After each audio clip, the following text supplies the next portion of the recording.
Good evening, ladies and gentlemen. From zero income tax for income groups up to 12 lakh rupees to public-private partnership in infrastructure to support to MSMEs to a national manufacturing mission to digital public infrastructure.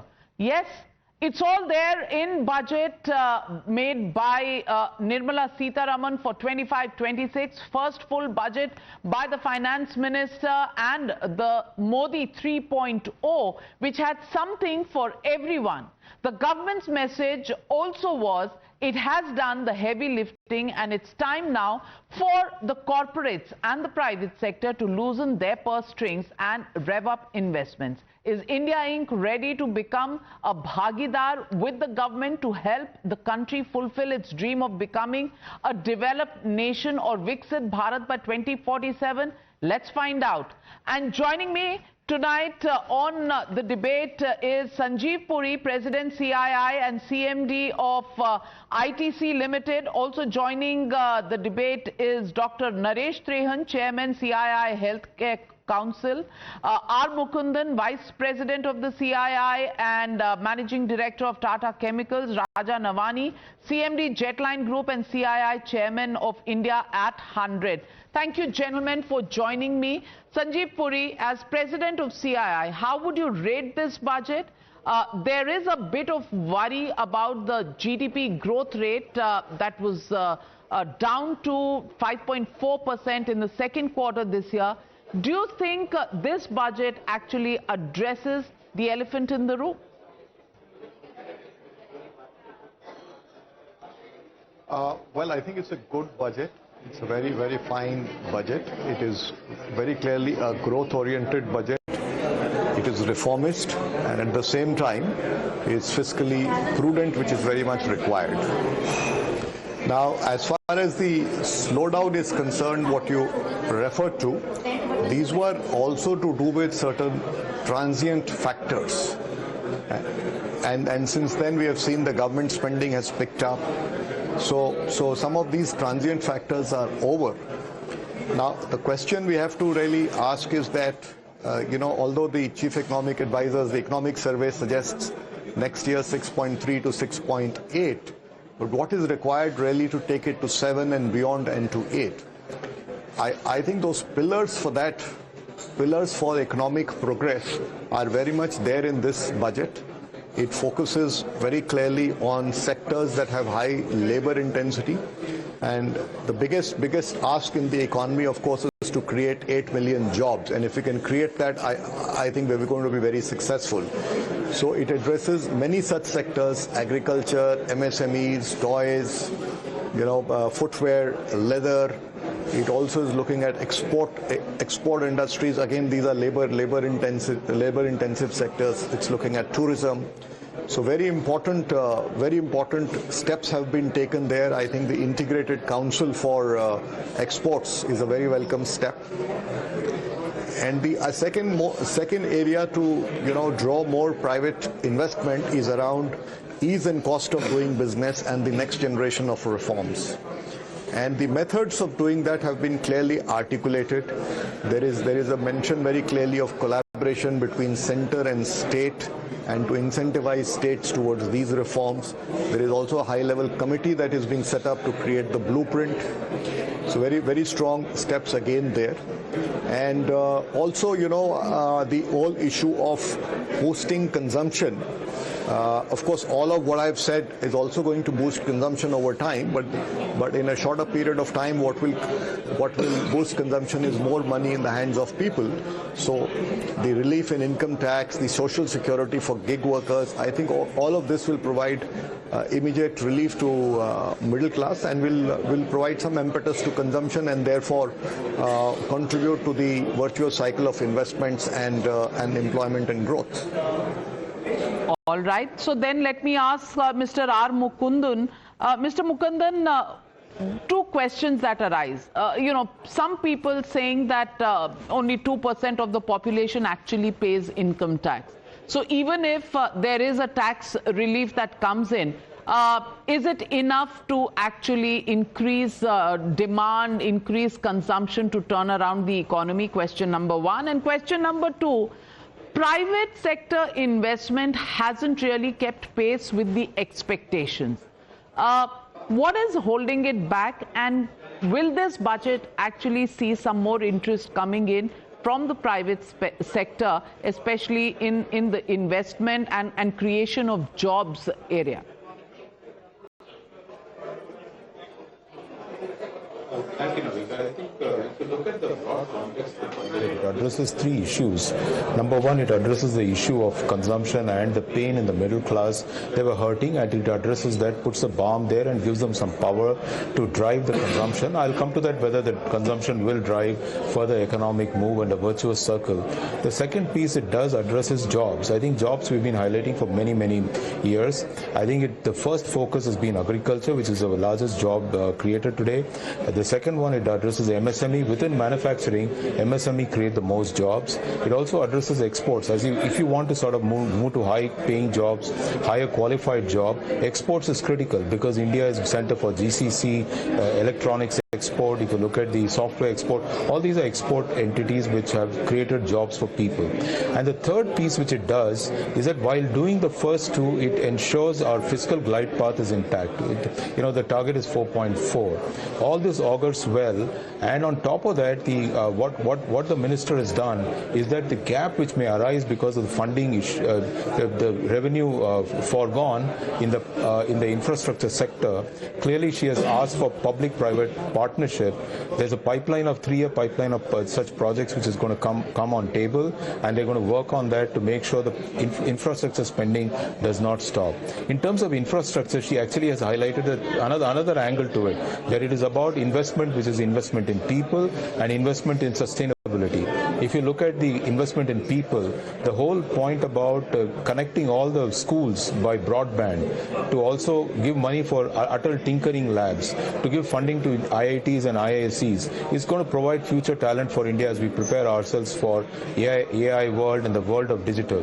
And the second piece is that if India has got to decarbonize its coal-fired boilers, it has to go to nuclear power, and the 100-gigawatt mission with 20,000 crore for the 6 or 7 Bharat small reactors, I think is the right step to sort of make it more sustainable. And on top of that, if you need public-private partnership, we need to build on trust. She used the word trust. I think the most of the time it is one word which I heard many times, at least 10 times I did a last count. And how do you bring about trust? You bring about trust by making sure that you decriminalize many of the rules, make it easy for entrepreneur, make his cost of doing business lower. And I think they've addressed that. In top of that, what have they given to entrepreneur? If you look at entrepreneur from MSME, the definition itself has been changed to 500 crores. I think Indian MSMEs have to become global scale. They need to address international market, and she has enabled that. On top of that, she has also created this whole fund of funds, 10,000 crore. What many people don't realize this fund of fund actually created a 90,000 crore investment in startups, and the new one is obviously going to accelerate that further, making sure that our momentum in startups is continued. So clearly, I think this is a budget which is not just focused on addressing immediate term, medium term, and also it is putting on, as Sanjiv highlighted, certain levers which will help us in the long term. Well said. If all of what you are saying comes true, then clearly it seems to be the medicine that the economy really required. And talking about medicines, let me go to the healthcare big man, Dr. Naresh Trehan. Healthcare sector. 36 drugs becoming absolutely duty-free, among those cancer drugs. I want to ask the question, is there enough spending on healthcare, number one, especially primary healthcare, which seems to be an area of neglect as far as state governments are concerned? Secondly, are we doing enough excuse me, because jobs and the service sector as far as health is concerned can be a huge employer given the kind of skilled workforce that we have. Do you think enough is happening in this budget to address some of your concerns?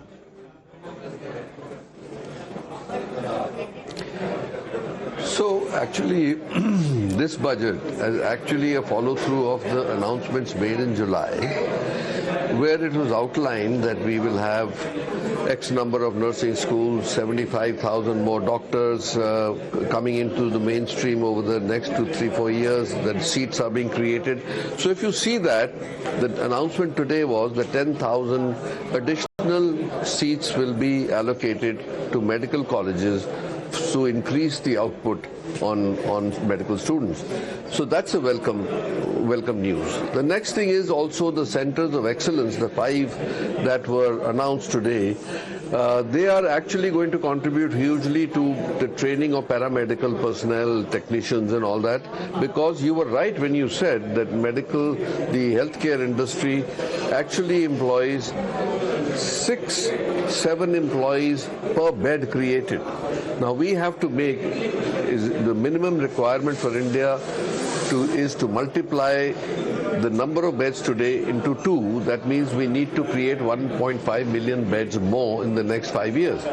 So if that be the case, and you multiply that for each bed, at least 5 people are going to get employment, it becomes a large number, 7.5 million. So what we really need to do is to push the health sector.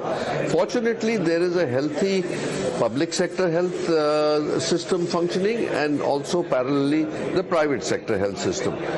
When they work together, they can create a huge benefit for the country, like you saw in the COVID times.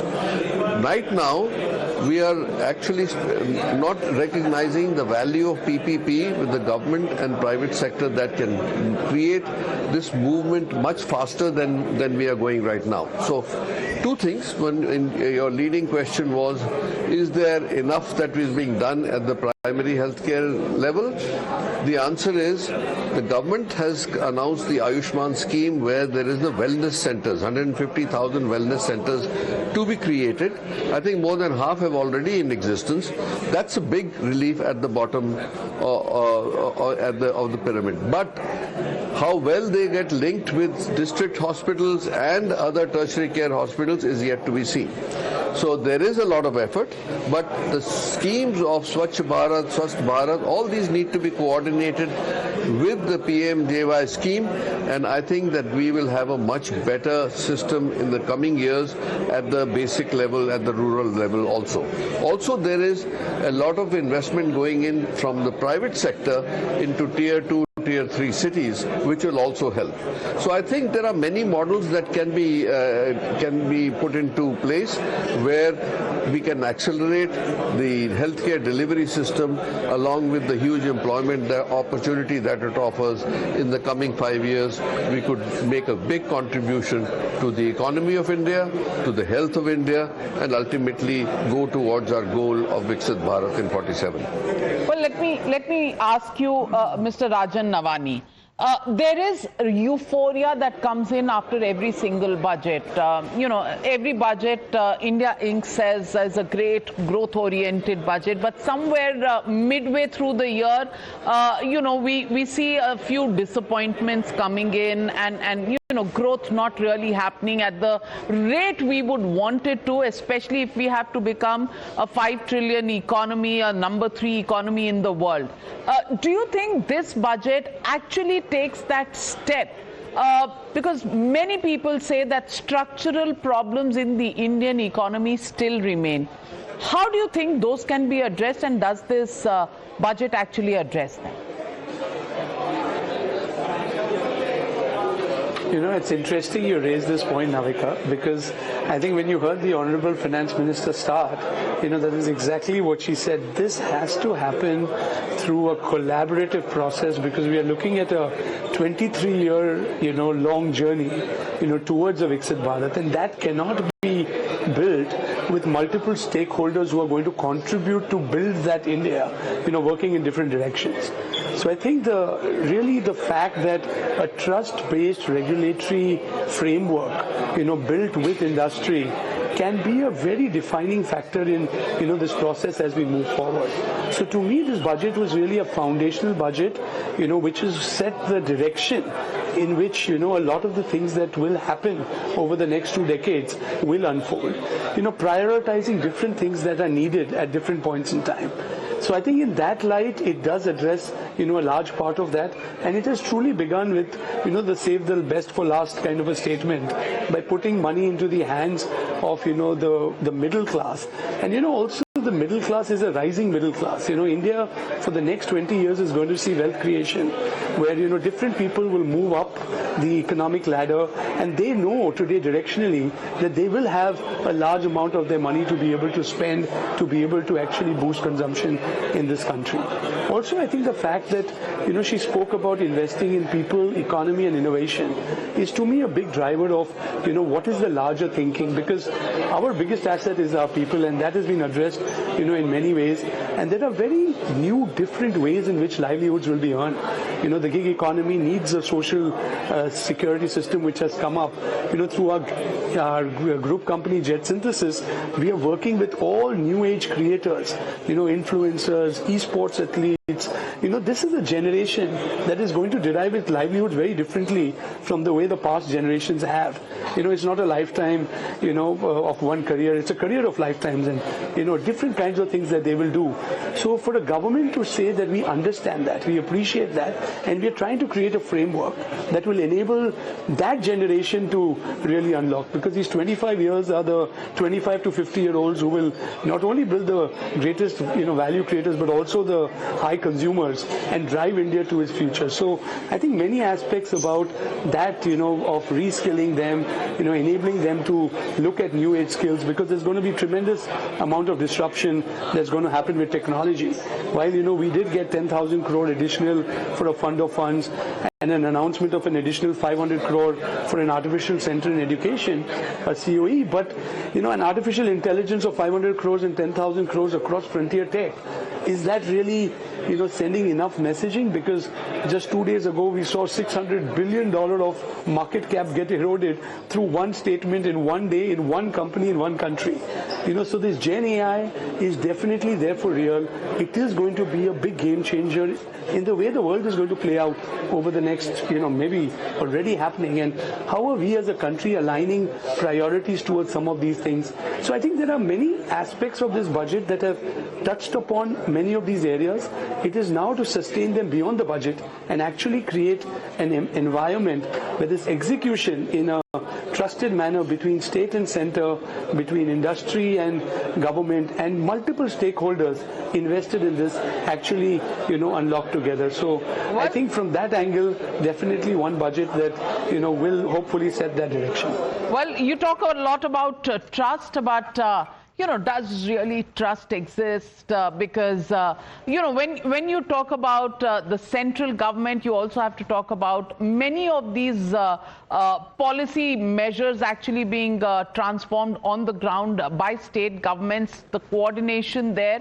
Well, if it is, the party at the center, which is the party at the state, maybe things work out. Does it work otherwise? These are some of the issues that remain to be addressed. But as far as the budget goes, clearly it cannot address all of these problems. At the moment, I think there's euphoria in the middle classes, the tax-paying segments who are breathing a sigh of relief. Will it convert into consumption that leads growth to a higher trajectory? Well, that's the hope and the prayer.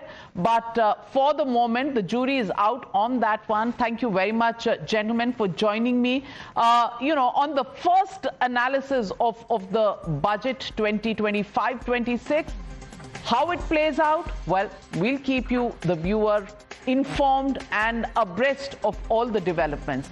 Thank you very much, gentlemen.